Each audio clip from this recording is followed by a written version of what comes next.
দেশের স্বার্থে যেটা সঠিক কাজ সেটাই তো দেশের স্বরাষ্ট্রমন্ত্রী বলবেন।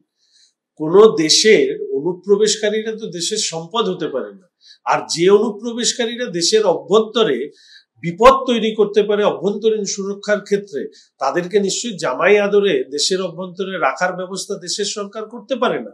ফলে দেশের স্বরাষ্ট্রমন্ত্রী যে কথাটা বলেছেন এবং পশ্চিমবঙ্গের রাজনৈতিক যে চিত্র, জনবিন্যাসের পরিবর্তন এবং তার সাথে সাথে বিভিন্ন দেশবিরোধী কাজের সাথে এই রাজ্যের যে যোগসূত্র এবং পশ্চিমবঙ্গের যারা সরকার চালাচ্ছেন তাদের যে সরাসরি সংযোগ, এটা বারংবার করে সামনে উঠে এসছে।